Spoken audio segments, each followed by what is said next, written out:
I think the reasoning behind the evolution is important. If it was driven by something that created distrust and insecurity, it's going to be hard because you're going to have to break that barrier down first before they'll even consider putting themselves back in that position. So if it was just a necessity, then okay, that can be more easily addressed. You know, your life circumstance required you to be in that position. But if someone else was in that alpha position and you felt let down, or you felt like you couldn't trust them, or you felt like, you know, they were ineffective, or, you know, and it created that kind of issue, then that's going to be a little harder, and you're going to have to deal with that part before you can even get to the place where they say, okay, I want to put myself in a position to subjugate myself to you and be subject to you in those dynamics.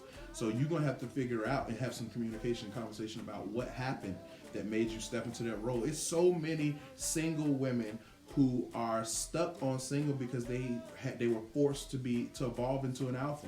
Their life situation forced them to evolve into alpha and take on that mindset and to take on the responsibilities and take on all of those things. And then they get in a relationship and truly they're really not an alpha to begin with. They're naturally a beta, but they're fighting for this thing because it gives them safety, it gives them security, it gives them comfort that they don't really naturally want or desire. So that's usually a result of trauma. You know, usually when those situations happen, you begin to act unnatural. That's why it's hard for a human being to bite your hand off. You know what I'm saying? Naturally, self-preservation is a part of our makeup. If something's hot, you automatically move your hand back, right? Nobody has to ever teach a child, if it hurts, move, right? Self-preservation is built into humankind, right? So when you get to a place where you use that as a way to survive, it's hard for someone to take that back now and say, you know, I'm going to make sure you're preserved now, and all you have to do is be this. Right. And sometimes they didn't even learn the skills that it takes to be in that position. So that's progressive.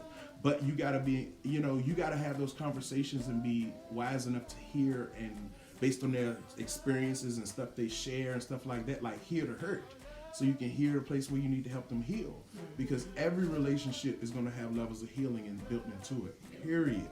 You can't join your life, a good relationship. It's going to force you to heal some things. It's going to force you to be better.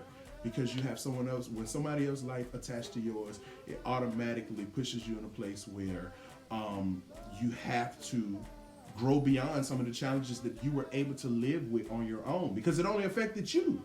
When it only affects you, then you can live with the consequences. But then when it starts to affect someone else, now it has to be addressed. So relationships force you to do that. They force you to, see the hurt and begin to heal from it. So I think it takes a lot of that to do that. But it can be done. It can be done well.